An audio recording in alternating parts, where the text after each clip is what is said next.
My name is Sonya Emmerich. I'm running for Minneapolis School Board at-Large, and today I'm so excited to be hosting a constellation, I would say, of community conversations with folks who I consider to be thought leaders and organizing partners and holders of a variety of expertise and perspectives pertaining to education and equity. And so we are going to be hosting folks for about 10 minutes each for a one-on-one conversation with me to talk about some of the issues and areas that are important across folks in Minneapolis and outside of Minneapolis when it comes to education. So I'm so excited to be here today. I will take the beginning of this time to give a little bit of background about myself and my campaign for anyone who might want some more familiarity. I am a lifelong Minneapolis resident. I am a parent in the district, and I am myself a graduate of Minneapolis Public Schools. I graduated from South High in the year 2000, and I am an autistic, queer, transgender, disabled, poor adult. And I have been systems involved since young adulthood. So to me, what that means is that I've been involved in government systems and medical systems, housing systems, financial aid systems, where I experience needing to navigate a lot of bureaucracy, intentional bureaucracy that exist to perpetuate barriers for folks who need support and assistance the most. And it means that I have a familiarity with what it's like to sort of navigate a life when you have to account for the realities of multiple systems in your life. In that way, it's incredibly complex.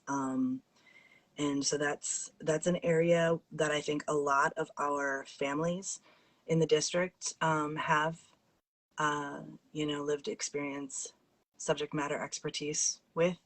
And I think that we need representation of folks who know what it's like to have to be navigating some of these systems that are very familiar to many of our families in the district. I have an 18-year-old and a 7-year-old. I love my kids so much, and they are very much often the drivers of the work that I find myself doing out in the world. I have learned so much from my now 18-year-old. I was a single parent for 10 years, so it was just the two of us, and we really sort of learned how to survive together against a lot of odds. And then we added my wife to the family, and eventually my 7-year-old, who has complex disabilities and who has been receiving special education services in Minneapolis public schools since he was 2. So we've had involvement in the way that special education is designed federally. So across the country is that it's broken down into birth to 3 years, 3 to 5 years, and then K through 12 plus, which would bring us into 12th grade. And then most states, including Minnesota, continue to offer educational services for students who qualify through into young adulthood. So I think it's through 22nd birthday here in Minnesota. So we've so far had experience with all three, with birth to 3, 3 to 5, and K-12 plus. My child is in 1st grade now, and we had a relatively good experience in early childhood in the birth to 3 and 3 to 5 realm. And as he got older and got to the part of his special education service delivery experience where he was expected to be served in a school building and there is a shift away from family support and towards supporting the student sort of individually. And it's been a rough shift for us because we experienced family partnership being such a crucial element to um, making sure that my child was well served. And as a white parent and an English speaking parent and someone who's parenting a white child in this system, we had the privilege of having an initial experience of feeling a lot of partnership, and then we feel like that was something that was lost as our child aged into K-12 plus.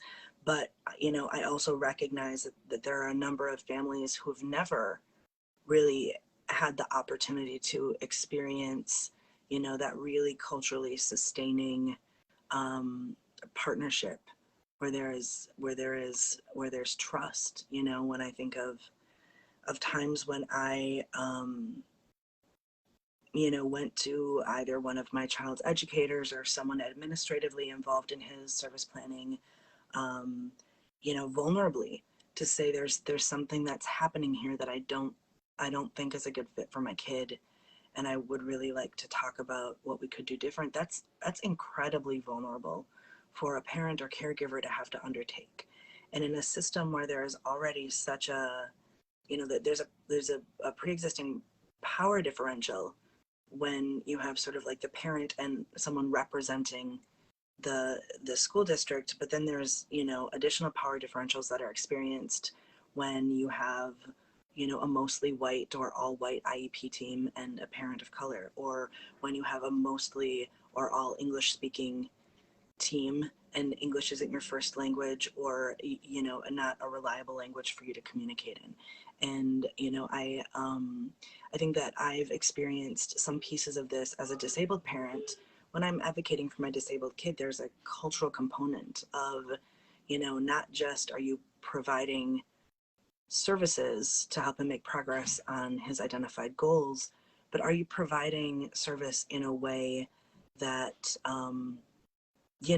protects and affirms and acknowledges his identity, his cultural identity around disability, that's really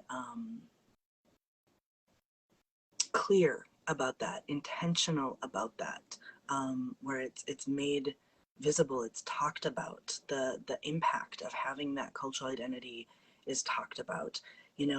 That's something that I try to bring, and I think generously bring to the table when I'm advocating for my child. And I don't know that there's really like an established path for that gift that I bring to be received.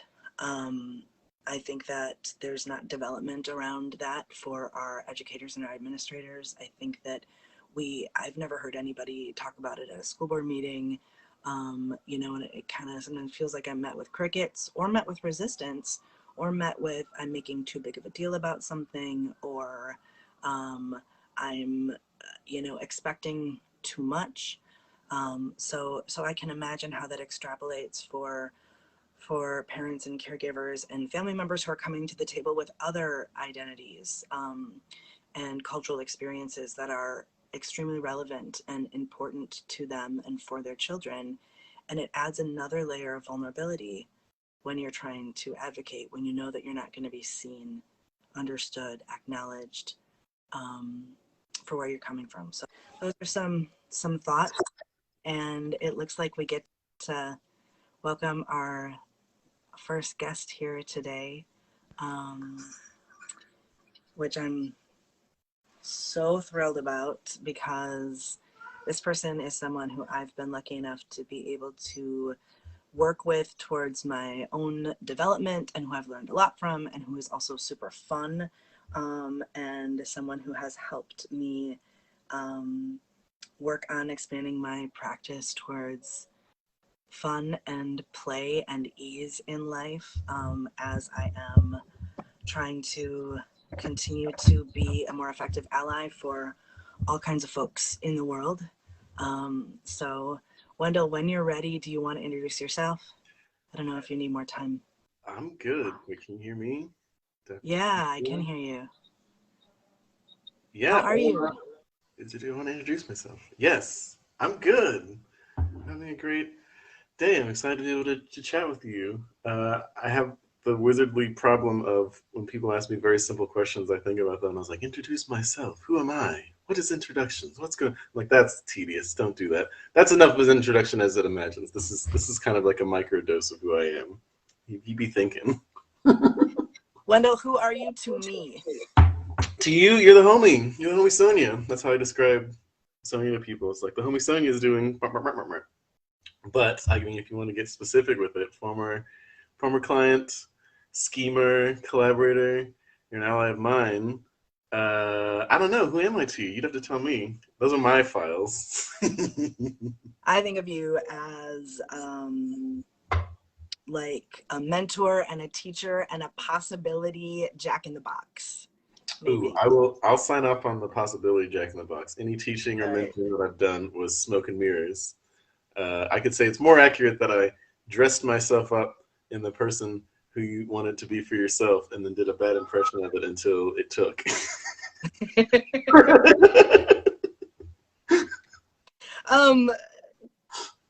Gosh, okay, so education, right? We want to get really like sort of open-ended, right? Because I think that like I know from you, from my time with you and from sort of our vibe and our culture together that we share, that we make, you know, when we're hanging out, you know, education is more open-ended than a lot of the systems would kind of have us see it as. I don't know, do you agree with that?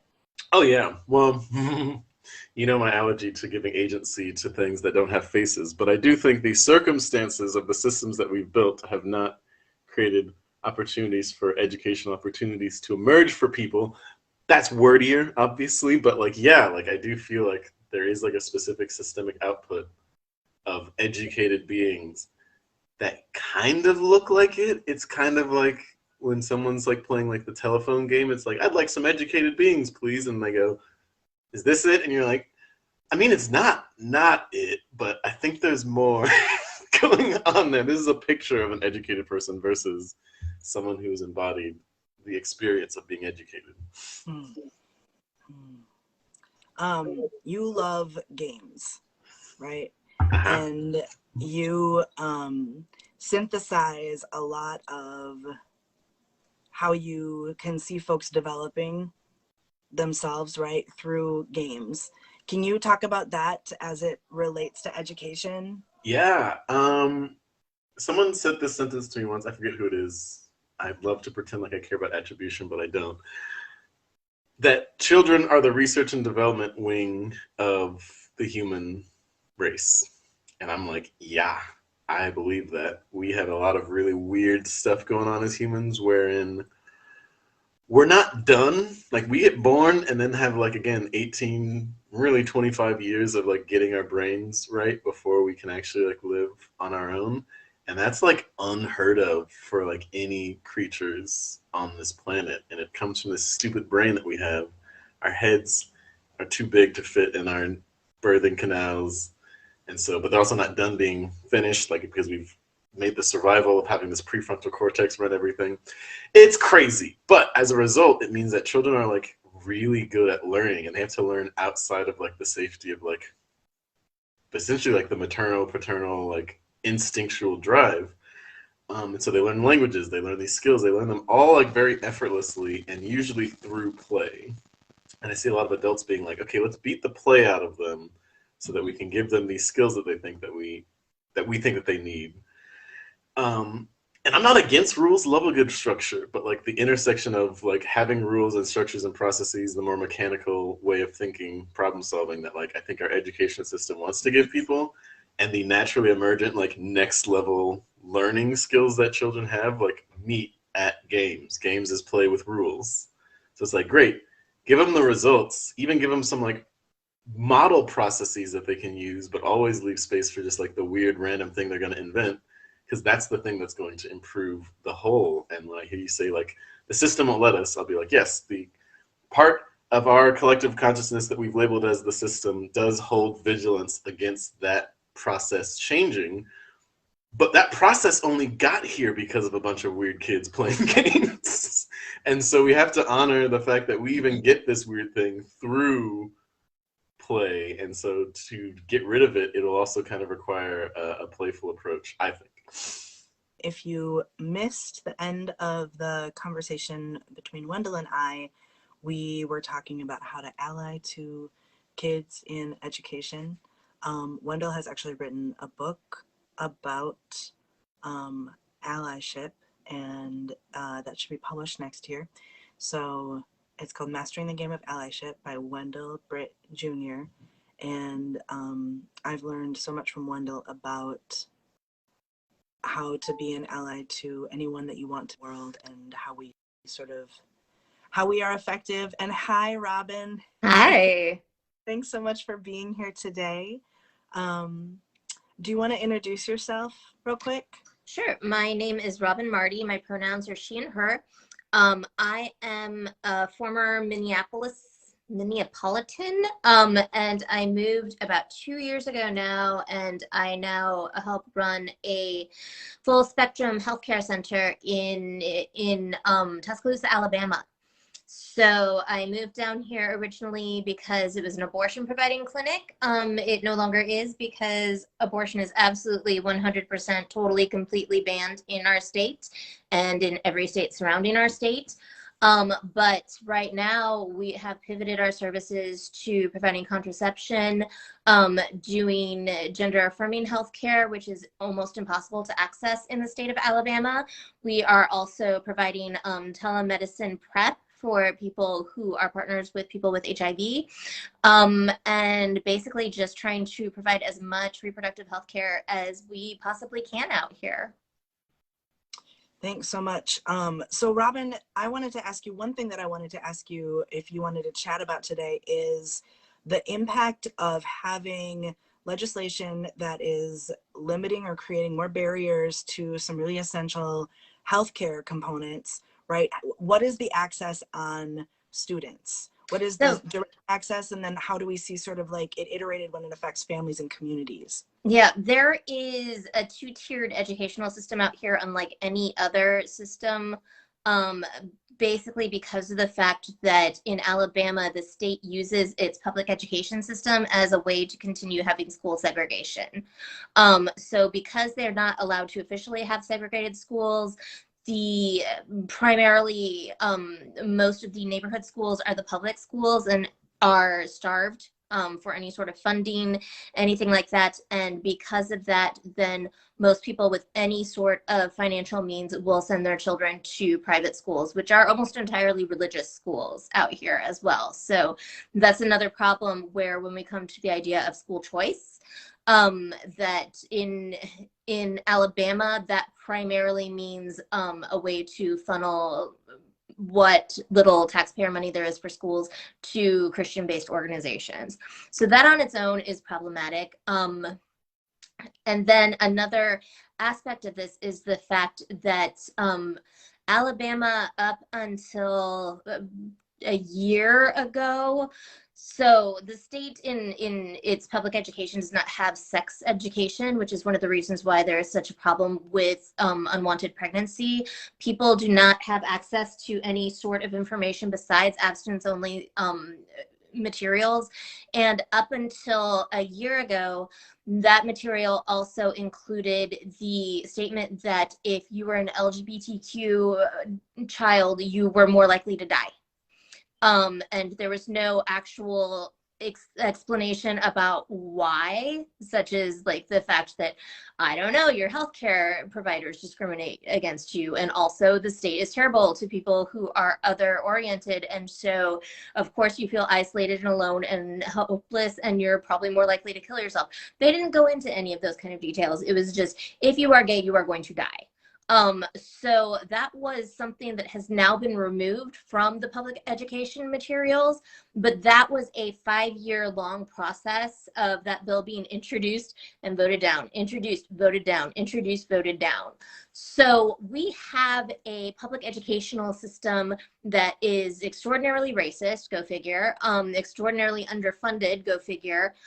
There are not accessible healthcare nurses or anybody in the schools who are able to really help a child. And then also because of both the race and income level of the students who are in the schools, you would think that something as simple as like making sure that everybody has breakfast and lunch. I believe that in Minneapolis, that's still provided for all students that are at a certain level. Oh, did they take that away this year?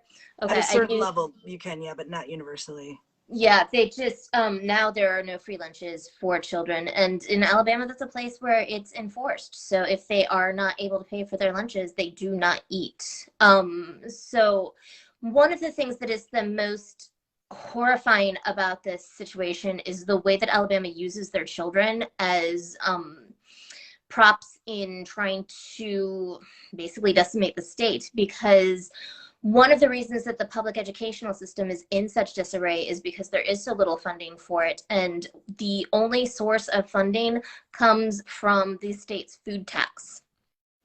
So in Minnesota, obviously you go to a grocery store and unless your item is pre-prepared, you do not pay tax on any item in the grocery store. Whereas in Alabama, if you go into the grocery store, every item, a box of cereal, an apple, whatever it is that you pick up, all has a 10% tax on it. 10%. It's a 3% state tax, and then there is an additional tax that can be applied by city or county. So for Tuscaloosa, that's 10%. For most of the cities, that's 10%. When we talk about the idea of Alabama being poor, Alabama is not poor because it's poor.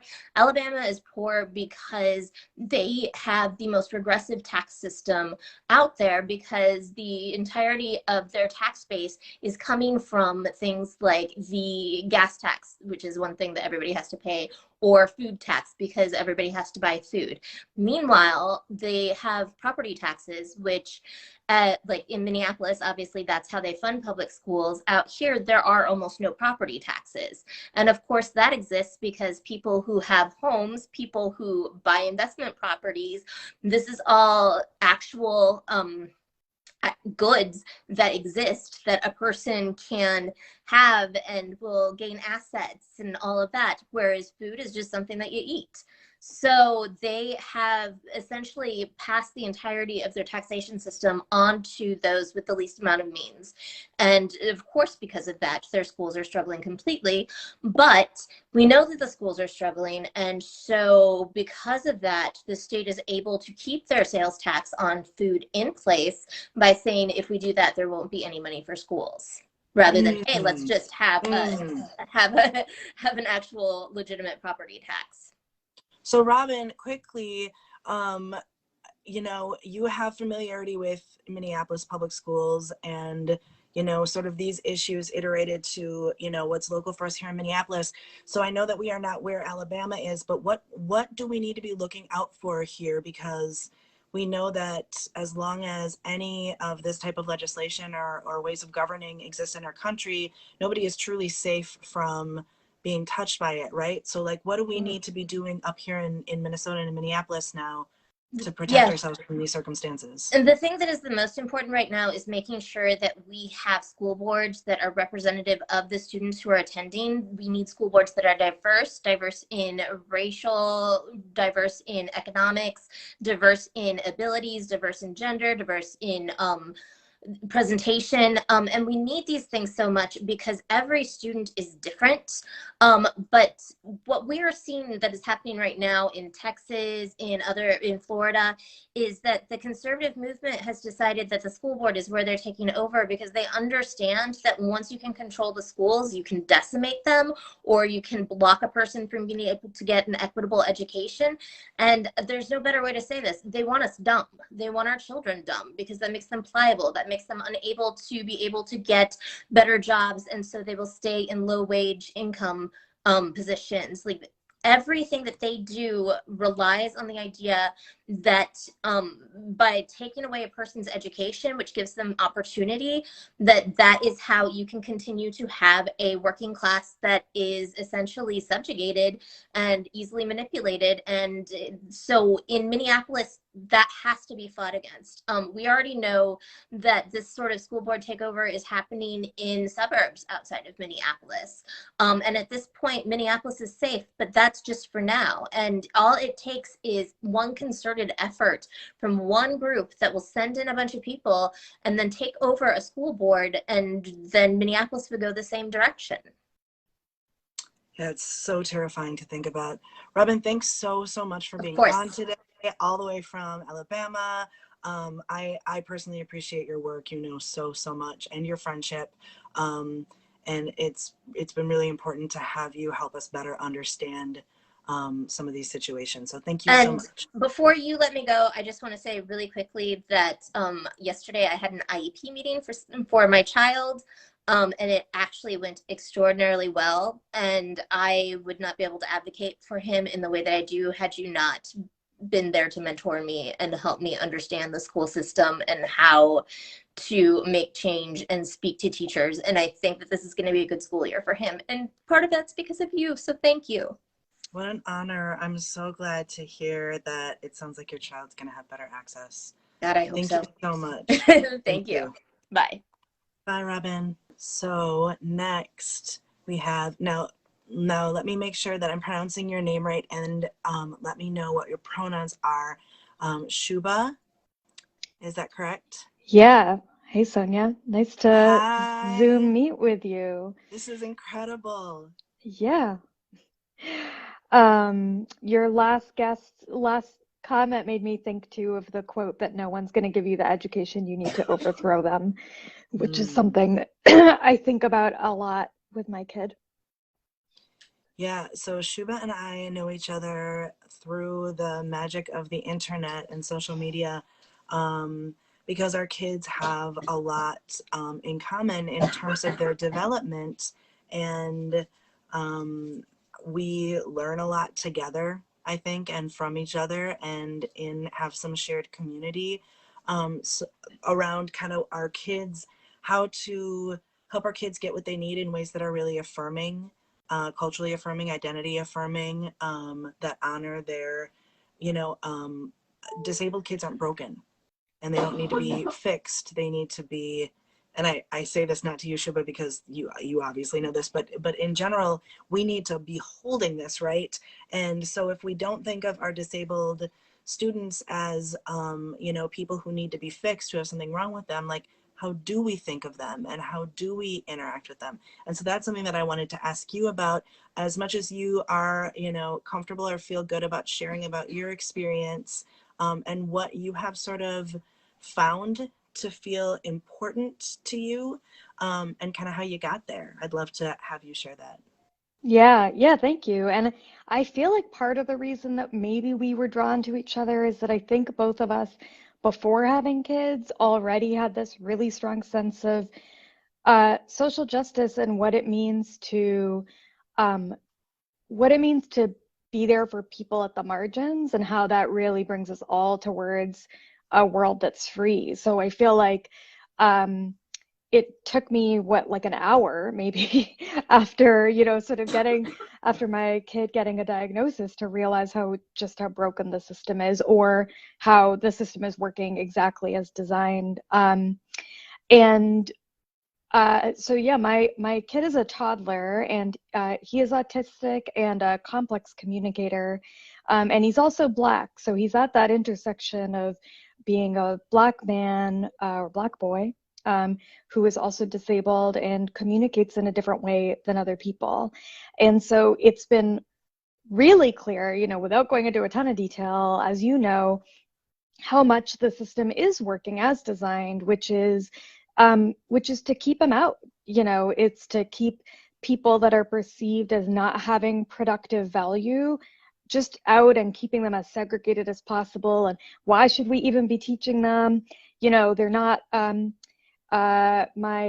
I was talking to my executive director the other day just about the fact that like there are people that our society has taught us to believe are not human, and so they're treated as not human. And then even when we see these movements for inclusivity, not all the movements, but sometimes when you see these mainstream movements for inclusivity and for, you know, really including everybody, some people, and I think it's people like my kid, maybe people like your kid, are left out. Even in the movement spaces, they're left out. They're deemed too disabled or, you know, too marginalized or too whatever to be included in the system. So it's something that we saw pretty much on day one. Everything from the therapies that we were given at the very beginning, these therapies were like really geared towards how do we make him as normal as possible, as fast as possible, right? So he's 2, like quick, we got time, we can like manipulate his brain somehow,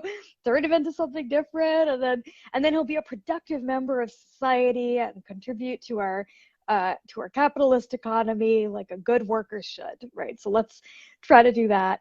And then in New York, we have universal 3K now, so this is just pretty new, but what that has done for us is it's great, of course, for many people because it gives the option for childcare, which is needed, but not if your kid is disabled, right? So then we only were given one option. We were given the most segregated class option.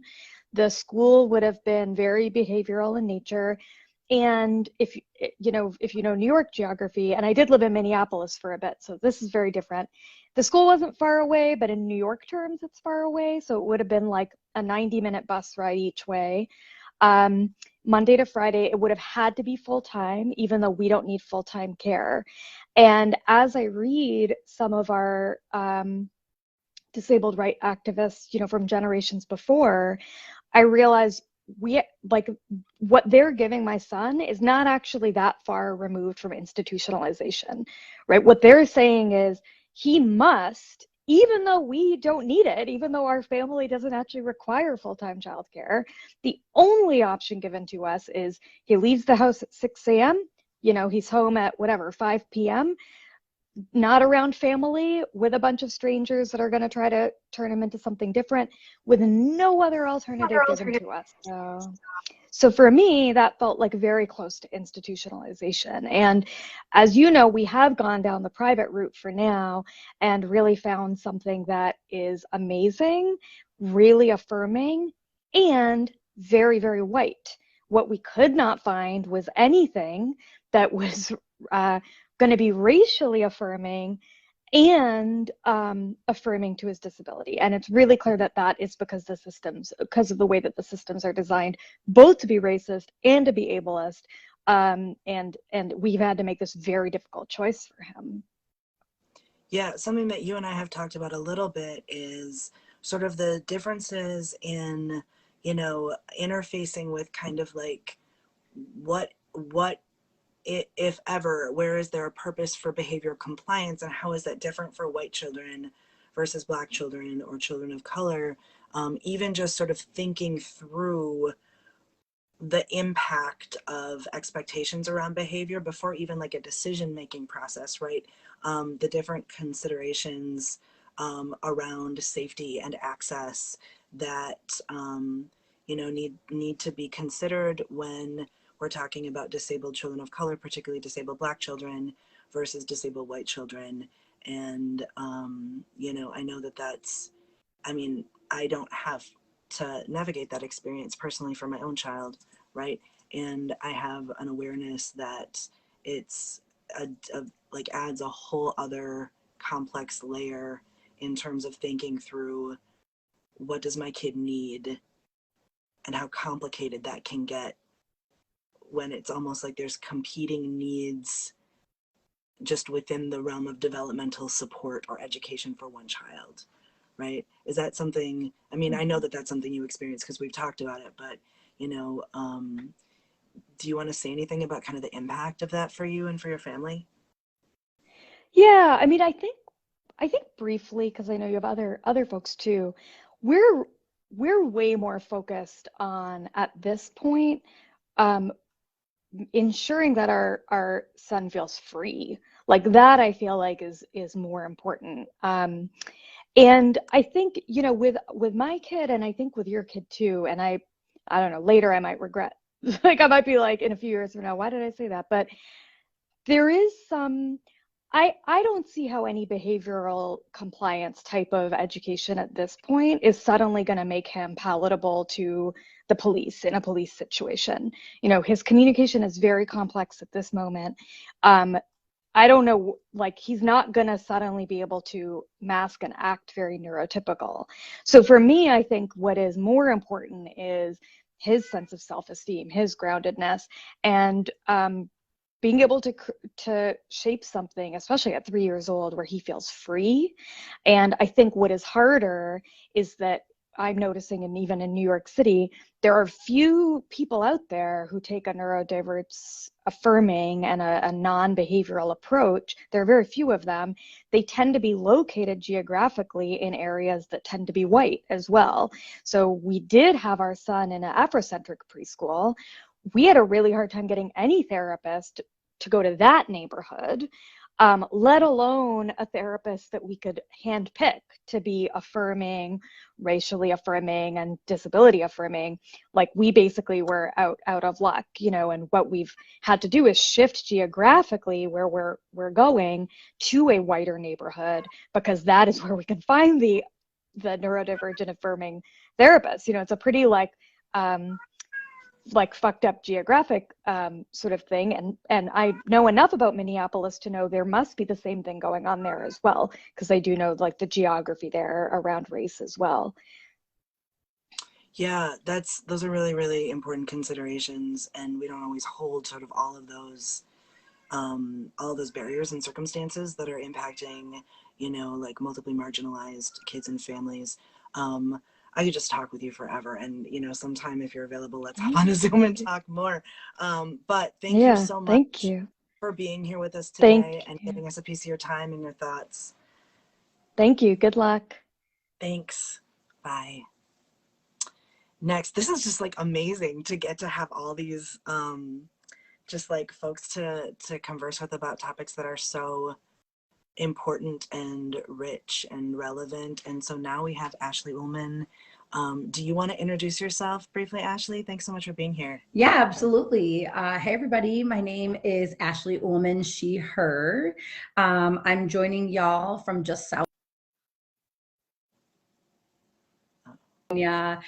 Quick image description. I'm a light-skinned Black woman with rockin' curly hair, awesome bangs, and a black top. And I'm sitting right in front of a bookshelf filled with like so many books that I have not even gotten close to reading yet. Thanks for having me, Sonya. So what book, thank you for being here. What book on your bookshelf is like at the top of your queue right now where you're like, as soon as I have a moment, like this one's next? Two of them. One is Care Work and the other is Black Fatigue. And so I've like started both, and immediately my heart was like spilling out onto the pages. And I think I'm like, I need the perfect time to just like hunker down and sink into these books. And so honestly, I'm probably, it's probably me that's making it take so long to get to those, but I cannot wait to really deep dive into both of those. Thank you. So you are a parent and of little kids, young kids, and you also, I know, have a long background working in services to provide support for folks with disabilities. So kind of holding one or both of those, you know, identities or lived experiences, what do you think are some of the most pressing issues when it comes to education right now? So right now, well, I'll try not to repeat some of the things that I've heard folks talking about today.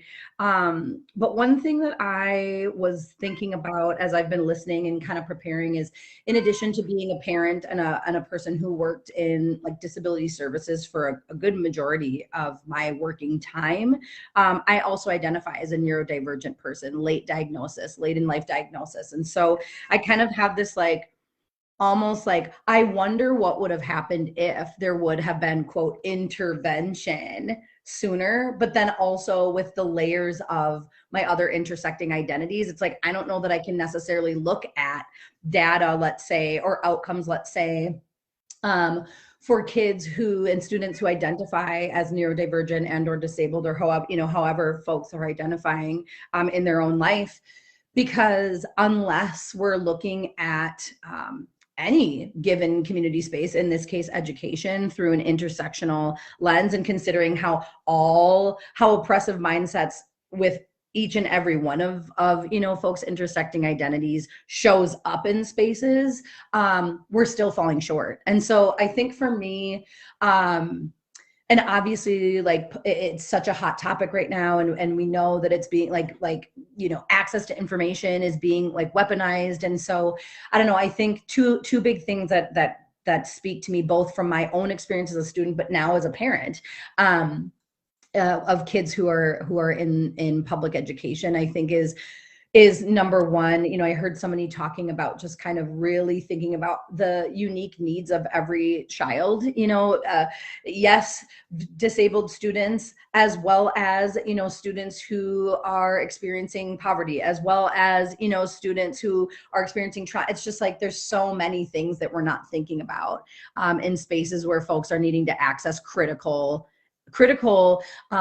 resources and services, and frankly, it's like their right to have access. So I think the intersecting approaches is critical. And then another thing that I think a lot about when it comes to kind of like what's missing is collective power. Honestly, I think there's so much more that we as taxpayers could be doing. I think there's so much more that parents could be doing. I think there's so much more that even folks who don't have kids, right? Like tiny humans, young humans are literally our future. And it's like, these are our future politicians and PCAs and everything in between. And so it's like, whether we realize it or not, like, this is going to eventually impact us. And so I think that's another, I think kind of like this collective community approach to how we understand and advocate for what is needed and necessary is also something that weighs heavy on me, but also keeps me really motivated and focused as well. Yeah, I know just from so I got to, when I first got to know Ashley and even who she is, it's because I saw her present brilliantly at a conference last spring, and I just knew I went up to you afterwards and I was like, I want to know you. Like, can we talk more in the future? Because so one of the things that I gleaned from sort of from that, and you also gave a keynote at the same conference, which was equally brilliant and amazing, was how you come at the big issues fiercely, and at least seeming to me fearlessly, but you also keep this hold on hope, it always seems like. And so if that feels true to you, or something that feels like it resonates with how you express yourself out into the world, I wonder if you could say, that's a place where I'm always trying to be at, as a candidate for school board, as hopefully a public servant, how can I both be very real about the harm and the difficulties, and at the same time keep it going sustainably forward, knowing that there's a vision out there for something better that we can get to together. That just honestly makes me feel so seen and validated. I've never really taken that much time, I guess, to think about how I want to control a narrative or anything like that. But definitely I think that what you were describing, as far as kind of the way that maybe my message has come across, or the topics that I bring up, I think that's my intention, right? Is facing things head on, but then at the same time having something ignited so that we can keep going. So yes, I do think that you really captured, I think, kind of the way that I try to move. And maybe I can just talk a quick second about why. This work is exhausting. If we're being honest, this is not there is very real re-traumatization, right? Burnout, exhaustion, oftentimes the people who are the most impacted by whatever advocacy that they're doing, you know, the folks who oftentimes make significant progress are people who are also most impacted. And so, and yet we also have to create spaces where folks who maybe aren't as impacted, but care a lot, you know, and like want to be engaged, also have to like come alongside and wrap into all of it. And so, you know, I think for me, it's like a fine line, because it's easy to get, I think, burnt out and overwhelmed and cynical. And like, for sure, I've experienced all of those things, and I'm sure I will continue to. But I think in times of challenges, I think a lot about like how we as human beings are standing in the middle of everybody and everything that came before us, and then everything that's going to come after us. And so it's like, I know that I'm not the first person or the last person who's going to feel that weight. And yet I also feel this like urgency to carry it for the people that come next. And so I really appreciate you bringing that up, because I've never really, it's like there's a danger in toxic positivity, right? Like every, you know, let's spin it to be positive. Let's just focus on the opportunities. And to me, it's like, if we're leaving the same boulders in place, we're missing the mark. And so there's got to be some kind of duality, at least for me, the way that I found, you know, my way to be sustainable in this type of work is being able to kind of hold both at the same time, the barriers as well as the way we might move forward. So thank you so much for asking that question. That was like a mirror. That was like a mirror to kind of what I do and who I am. I really appreciate that. Ashley, thank you so much for coming on today. This was so excellent and amazing. I appreciate it. Have a great rest of your day. Yes, you too, and good luck. Bye. Thank you. Bye. So next, I have Cole with me here, Cole Sorensen, and I know Cole through some organizing work and camaraderie around equity and disability and education. Cole, would you like to take a moment to introduce yourself and tell us why education is important to you? Hello, my name is Cole Sorensen. I use he, him pronouns. I'm a young white trans masculine person with short dark hair, tinted glasses, and a septum ring. My degree is in special education, and right now I work as an educator outside of the school system, teaching classes for young people with disabilities who receive home and community-based services. Education is important to me because I really care about young people, and I know the educational system can do a lot of harm sometimes. I want to make school a better experience for young people. Yeah, you and I have talked about some of the practices that are in use in schools that can cause harm, like you mentioned. And I know, so my child is learning to use an assistive communication system that has a lot of similarities to the kind of system that you use. And I'm wondering if you can talk a little bit about what that is, what AAC is, and you know, what students should have access to that kind of technology, or where is it needed educationally? Thank you. So as people may be able to guess, don't use speech for most of my communication. I use what's called alternative and augmentative communication, or AAC. A communication device like I am using here is one form of AAC, but there are lots of different strategies too, like communication books or letterboards.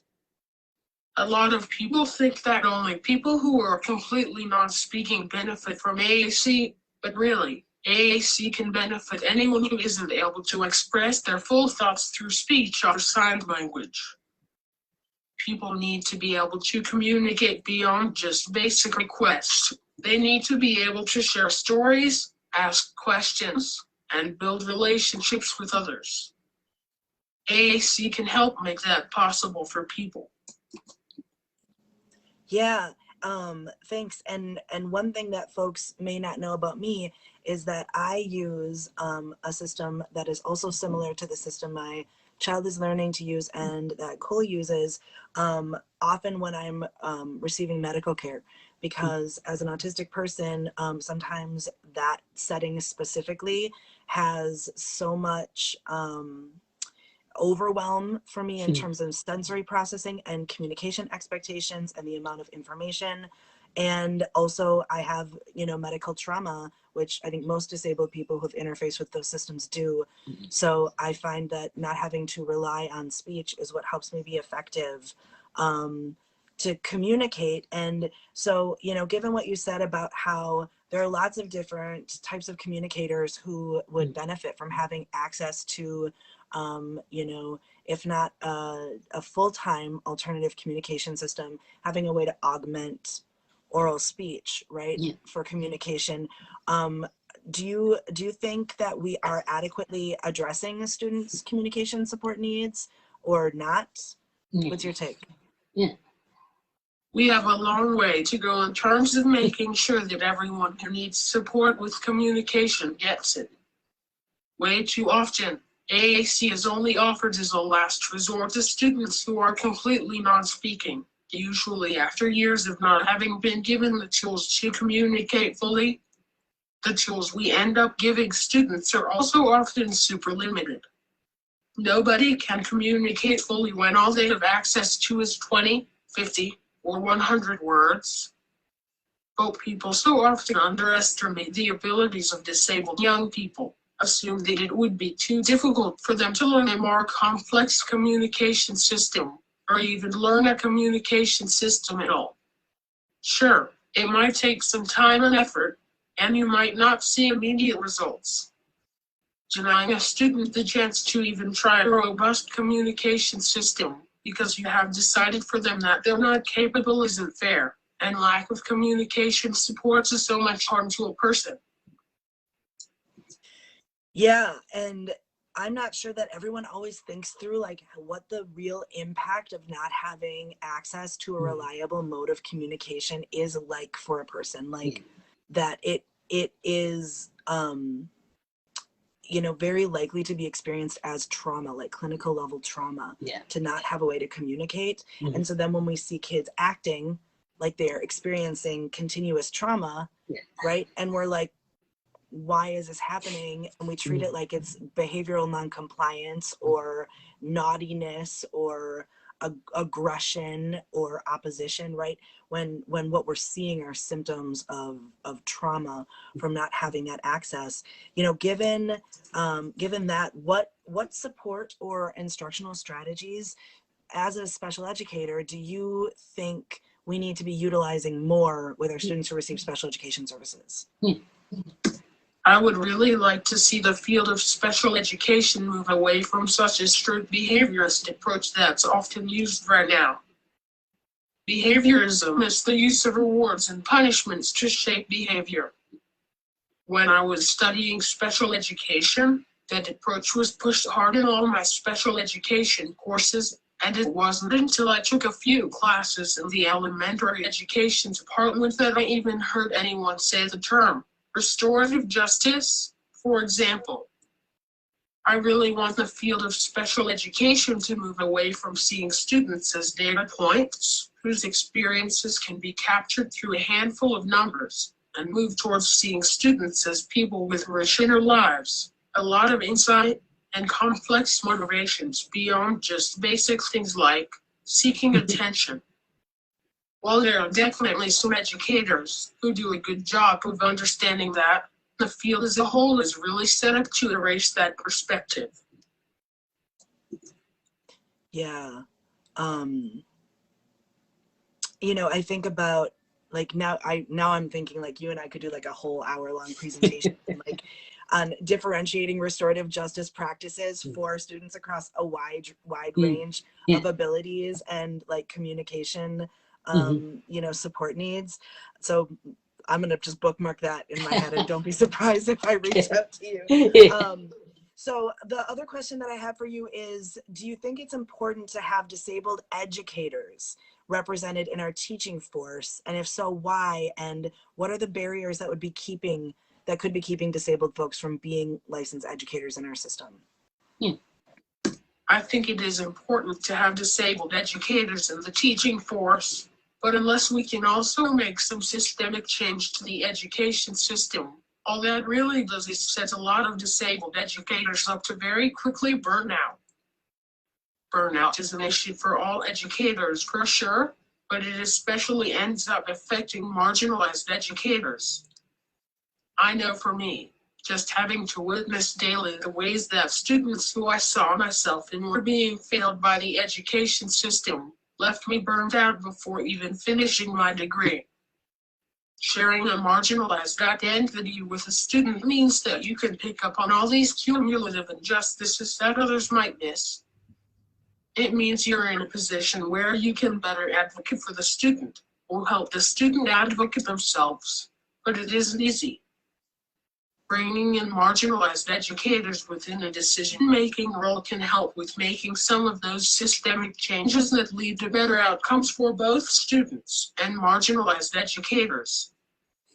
And I also think that looking at the teacher licensure process can help to make the field more welcoming to disabled and otherwise marginalized educators. When many teaching jobs are already only part-time, there's no reason why a teacher candidate should be prevented from getting licensed just because they need an accommodation to student teach part-time instead of full-time. Yeah, that's so important when we think about how, systemic oppression is iterated across different marginalized identities for educators, which is such an important topic. Cole, thank you so much for coming on today. I appreciate you so much. And we... Of course. Thank you for having me. Yeah. Next, who do we have? Let's see. This is like such a whirlwind and it's so much fun. Am I right that we have Maren Christensen? Thank you so much for being on today with us. Maren, do you want to briefly introduce yourself? Sure, it's my pleasure. My name is Maren Christensen Hofer, and I'm the parent of an autistic child. I also work for a nonprofit organization called the Multicultural Autism Action Network, which supports children with disabilities, primarily in our immigrant communities in Minnesota. And it is such a pleasure to be here with you, Sonya. And it's such a pleasure to hear what Cole has to say too. I would like to cede my time so they can have more, because I really, what Cole brings to the conversation is really what we need more of. Yeah, that was an incredible, I will be honest, every single person I've had on for 10 minutes today, I'm like, it's not enough. It's not enough. We need more time. Like, I could literally just spend an hour or much longer with every single person. But, one thing I was thinking about last night is how in recording this and making it available, it's almost like a really cool community knowledge fund of like some bite-sized perspective. Like I almost feel like we're creating a community resource while we're making this today, which you know me, so you know how happy that makes me. I had wanted to ask if you would be willing to share a little bit about back when you and I were first getting to know each other, which was, I don't know, seven years ago. Does that sound right? That exploration process that you were going through at the time to sort of learn about what ableism is and kind of how that unfolded for you, because I think a lot of folks are maybe where you were at that time and are just sort of starting to think about, oh wow, yeah, this is a thing. How do I come to more of an understanding about the impacts of it? Yeah, absolutely. I'm very happy to share that story. And I'm also really happy to talk about the role that adults with disabilities played in helping me see some things that I was not able to see before. And I think our first interaction, I had just recently begun moderating or administering a Facebook group that was made up of parents of autistic children. And usually when a new person came to the group, they were met with, oh, I'm so sorry to hear about your child's diagnosis, and we're here to support you and all that kind of thing. And when you joined that group, you were like, well, actually, I'm autistic myself. My oldest is autistic. We knew this diagnosis was coming and we're celebrating it. And that gave me pause. I was like, I've never heard anybody respond to that way. But I think it really kind of touched something in me. I was a person who was really fed that line about this being a tragedy, about your child's diagnosis being something to mourn and grieve. And for many reasons, that didn't sit quite right with me, but I don't think I had the language to really understand ableism. And when that term was first described to me, I really didn't see it. I didn't get it. I didn't understand it. But fortunately, many people, including yourself, were super patient to kind of explain to me, this concept of devaluing certain ways of being, placing a higher priority on certain ways of moving or thinking or contributing in the world. We were talking with Maren Christensen Hofer about her experience of kind of first coming to understand what form of oppression ableism is, and how she was coming to understand about that, and learning from disabled adults. So if you just kind of want to pick it back up, Maren, we will just make it work. Yeah, no worries. I guess Thank you. kind of the bottom line for me was I do not identify as a person with a disability myself, and I just really needed a lot of hand holding to understand what ableism was and how pervasive it was. But once I began to see that, I really began to understand just how deep that runs and how pervasive it is, not only in society, but in our educational systems. And I'm really grateful for people that took the time and the grace to explain that to me.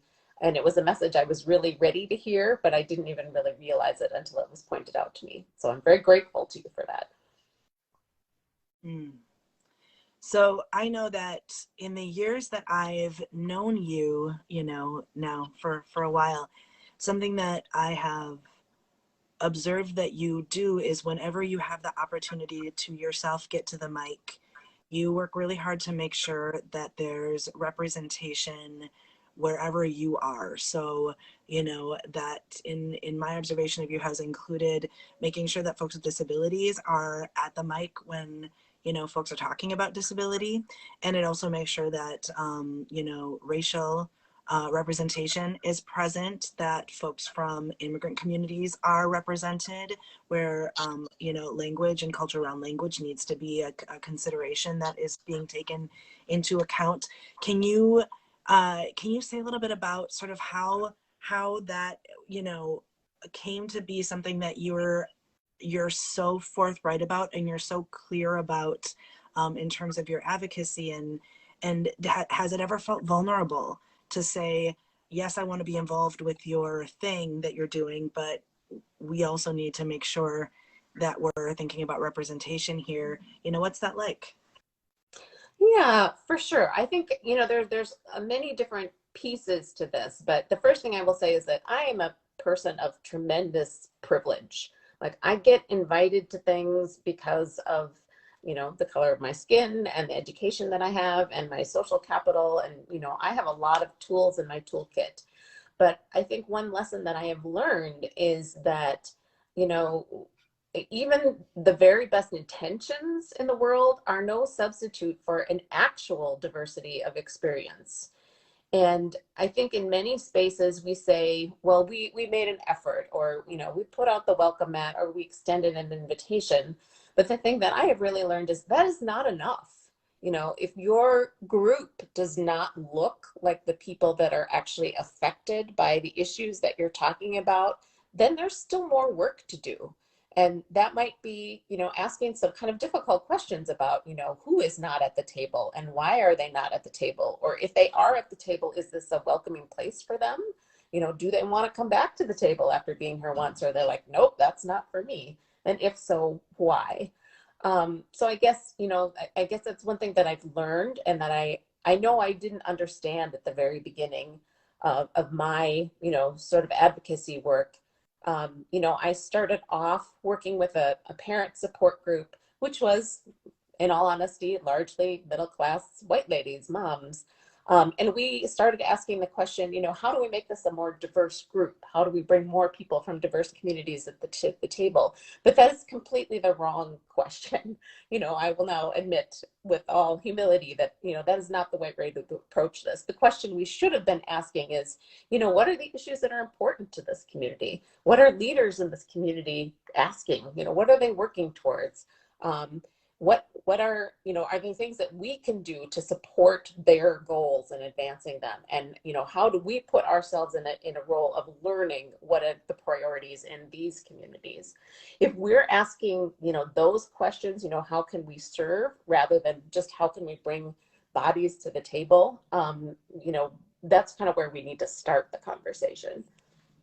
Yeah, I super appreciate that. And I also think that, like, for folks who are from more historically well-served communities, you know, having just sort of that, you know, that short, you know, try doing this, like very direct, like instead of doing this, try doing this, is such a useful place to help people find where they can jump off from. So I'm probably going to be repeating that when folks ask me, you know, what could we be doing? How could we be diversifying this event or this group? Thank you so much for being on with me today and for being my friend and mentor, mentee person in my life that I learned so much from and with. I appreciate you so much, Marin. Well, the feeling is very mutual, and I'm just so delighted to join you for this conversation. Thank you very much for inviting me. Thank you. Hey. Hi, Lisa. Thank you so much. And I'm sorry for the tech difficulties. But thank you so much for your patience and your perseverance and for being here today. Do you want to briefly introduce yourself? Sure. Buju, Anishinaabe Duke, Lisa Shefty, Indigenous Cause, Misqua, Gamiwe, Zaga, Iguning, and Dunjabag, Akabikang, and Da. My name is Lisa Shefty. I'm from the Red Lake Nation. I live here in Minneapolis. And I grew up in Minneapolis, and yeah. And I work at the Minnesota Indian Women's Resource Center as a VP of Community Engagement and Impact. Yeah, so I am a really big fan of every time I get to hear Lisa talk about education. I have like the big head nods, you know, I'm nodding my head really big. I know I've shared with you, but like I feel in a really embodied way is that when I think about the things that my white disabled child needs from school, right? The more I learn about Indigenous pedagogy, you know, and like just like a really more holistic way, and like a way that, like, to be honest, feels so much more based in like humanity, that you know, Indigenous folks have always learned together, right? I think like this is so very much what is missing in terms of my own child's humanity being recognized. And so I would love it if you wanted to talk a little bit about like what that means to you in terms of like what's missing, like what's missing, or what are we not executing correctly in terms of like really holding our kids, right? I want to apologize for some of my internet issues. I almost want to switch to my phone, but we'll just see how this goes, okay? And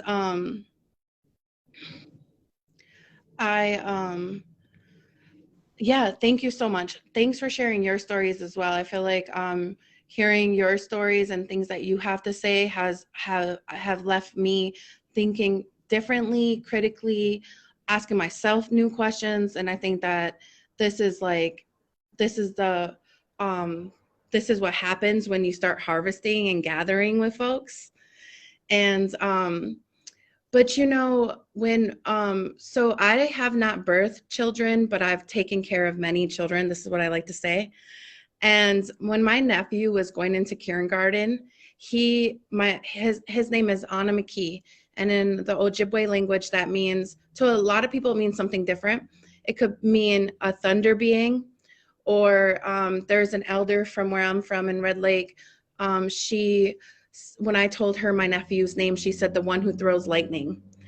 And so my nephew has always been like this very like vibrant child. And like I think my sister has done a really good job at like parenting him in a way that like let his spirit be free, which I feel like is a real cultural thing without even knowing it. So like even for us, like I've been teaching him how to tell a story since he could talk. And so, but I was really worried about him entering into school because I knew that there was like very limited options for us. And the thing I was scared the most about was that he was going to go to a school and they were going to clip his wings, or they were going to try to like condense him or control or teach him to be obedient or walk in a line or always have your pencil. And, you know, like even some of these things me and my sister don't agree on. But for me, I was just like, you know, like I want my nephew to be able to be a Native boy going to a school and being able to be his whole self there, right? And not have to feel like, you know, Indigenous Peoples Day just passed and he's now in 7th grade. And he goes to Justice Page, where I think, you know, they do really good and it's really diverse, but he still has a hard time because he doesn't want to be there on the Indigenous days because folks look to him to be the expert. And I told my sister, I said, you know, I remember this. I remember being in the 3rd grade and folks turning to me like, 1, why don't you speak your language? Or 2, trying to quantify like your nativeness, like how much Native are you?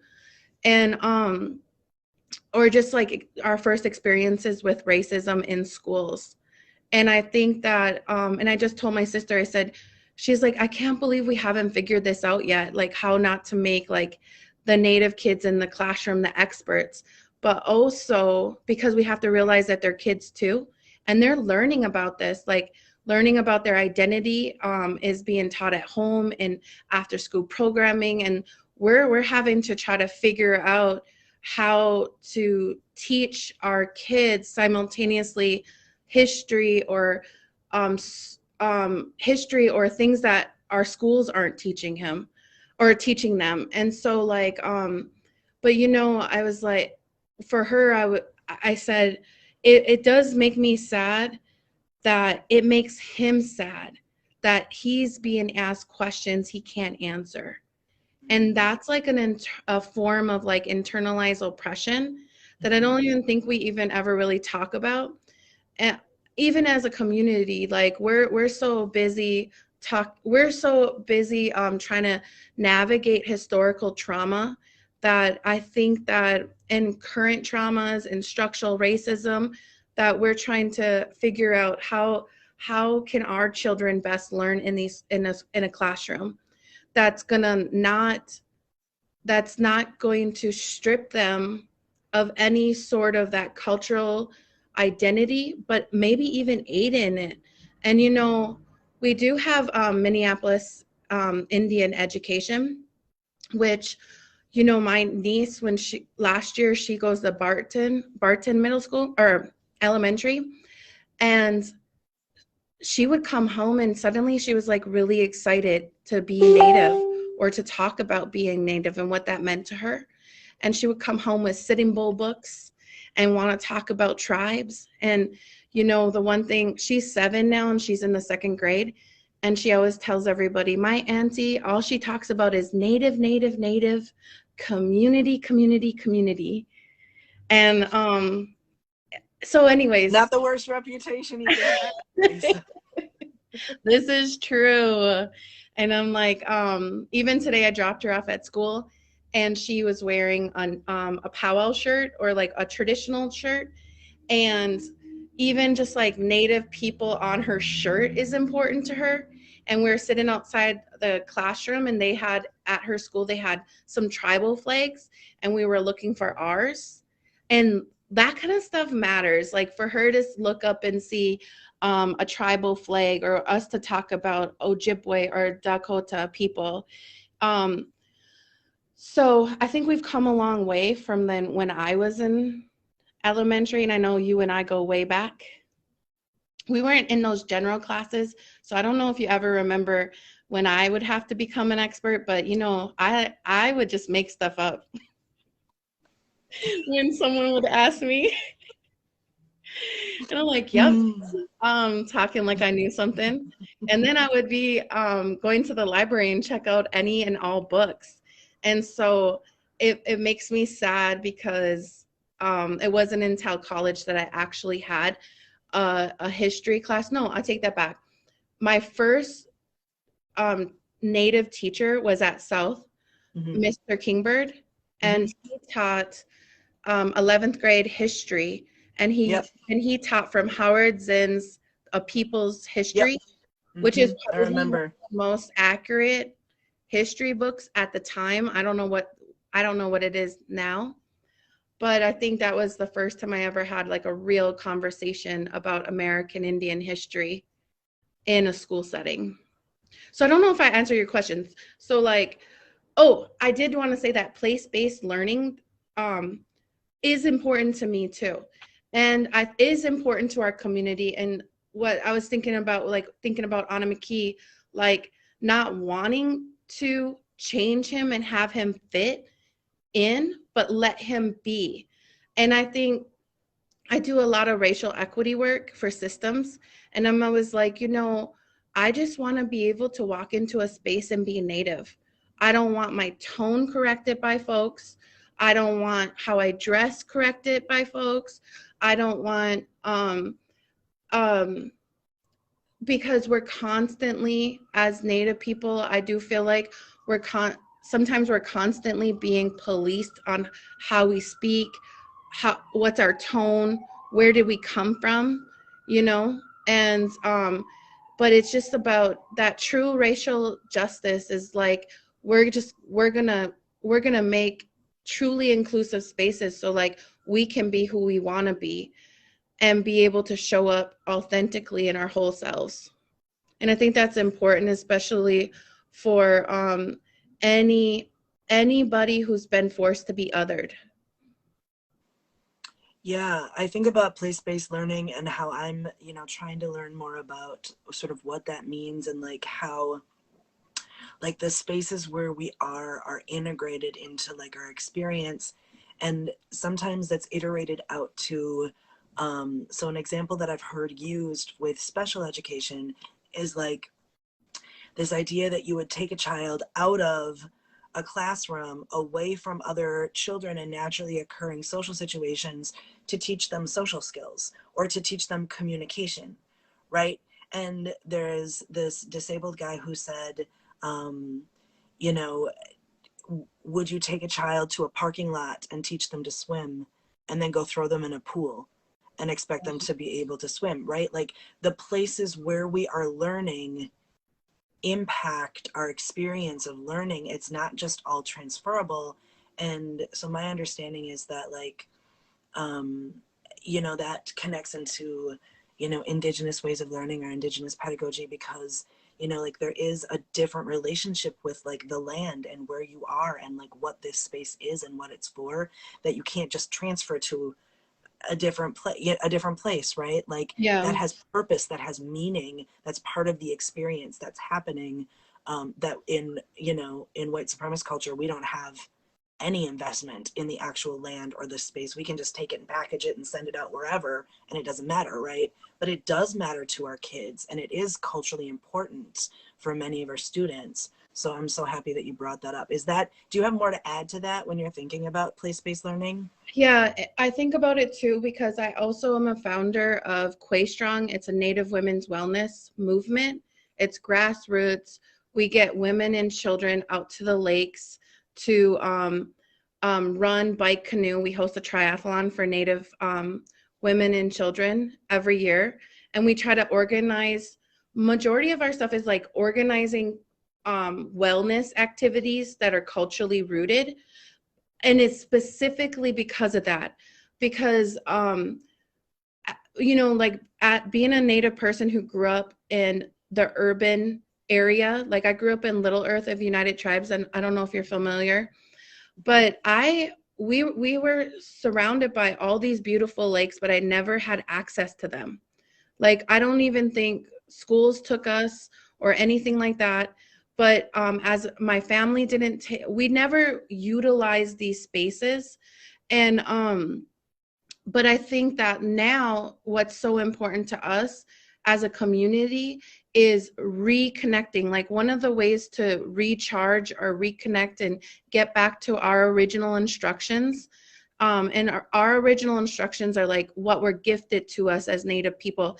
And that is fundamentally rooted in our relationship to the land and also to each other, other people, other spirits. And so, like, when I'm outside, I have to force myself now to be outside or to be in nature or to be, and it's everywhere. And I have to tell I know I talk to other folks and I'm like, we have to remember that this is everywhere, that this is just taking a walk around the block and noticing the trees or noticing the light, the birds, and paying attention.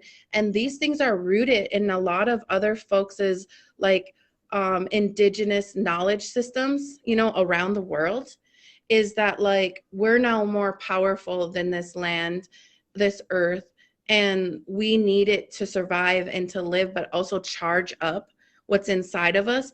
And I think, like, if we even think about like the way education is right now, and it's like in school and it's in a classroom, and I feel like when I hear about programs where the kids get to be outside and they get to run around and they get to find sticks, like, I know that it's almost like, it's sometimes almost impossible to believe that, like, describing place-based learning or like a relationship to land is like what's not the norm. Like, you know, for me, especially for me, like, I'm just like, I don't know, but that was definitely the case when when we start sending our kids to school. But the other thing that I want to mention is when we were deciding on schools, it was also about, do we send our kids to schools that have diversity but are failing? Or do we send our kids to the schools that are ranked higher, but they would be the diversity at that school? And I would not want my kids to have to be the diversity anywhere, because it's not fair to them, because then it always puts them in an other category in the teaching space. You know, even for my nephew, I told a story at American Indian OIC for their they just did the meet and greet for Get Out to Vote. Mm-hmm. And the story I told there was with my nephew, when one time he came home, I think he was in the 3rd grade, and I said, how's school going? And I was like, how's school? And he said, my teacher's racist. And he started trying to tell me all these scenarios and situations that happened. But, you know, I've done this work a long time. And usually when another person of color tells me that they've experienced racism, the first thing I want them to know is that I believe you. Because so much, especially, I don't know if it's a Minnesota thing or if it's a Minneapolis thing, I don't know. But so much of it is a deflection, like it's not true, it's not real. If it was real blatant sometimes. And so with my nephew, I know for sure, sorry, I have the window open. I know for sure the first thing I wanted him to know was that I believed him. I wanted to affirm him and his experience. And then I want him to know that he can tell me every single story that he has, and I will listen to him and really, truly listen. And then we'll come up with a solution together that make him feel empowered, which is usually reaching out to the teacher, who most of the time when the teachers receive that kind of feedback, I've noticed they're receptive and they want to learn. And then sometimes they're defensive. And anybody who gets defensive, I just want to I remind them to embrace it. It's uncomfortable. This is a moment to learn. I know it's uncomfortable. And so, but yeah, so for me, especially because when he started off his story, it started off with him getting in trouble because he didn't have a pencil. And first it was, I think my teacher's racist. And the first example was he didn't have a pencil and he felt like he's always the one being, he felt like he was always the one being like, I'm at a loss for words, but like picked out, like, and so, but then as he was telling me all his other stories, it was deeper and more complex, and he was emotional, and I just felt really like, glad that he can speak to me and he can name it, but I know that a lot of kids can't really name what's happening to them or the feelings that is happening, especially around like race.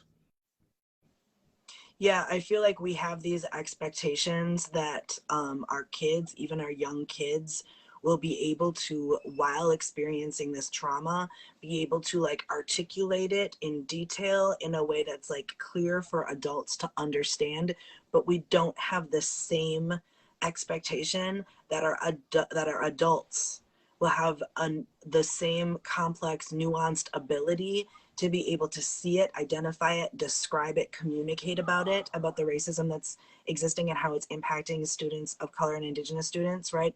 Like we don't have the expectation that all of our white adults who work for Minneapolis Public Schools will have that same skill and ability that we expect our young Indigenous and students of color to have, right?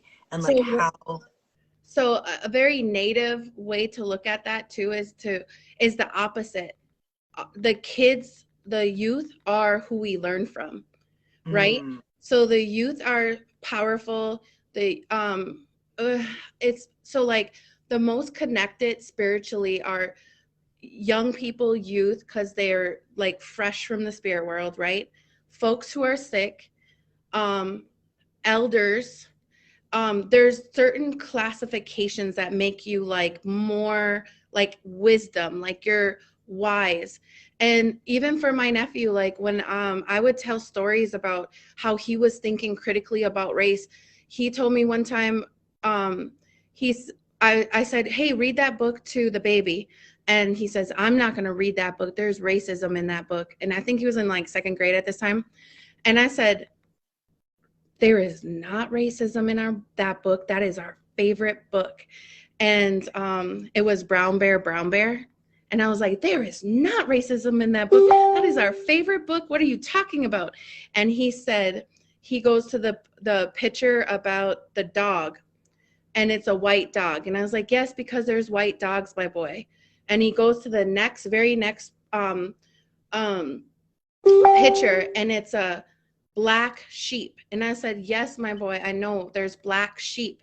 And he was like, but whoever made this book could have made this dog any color.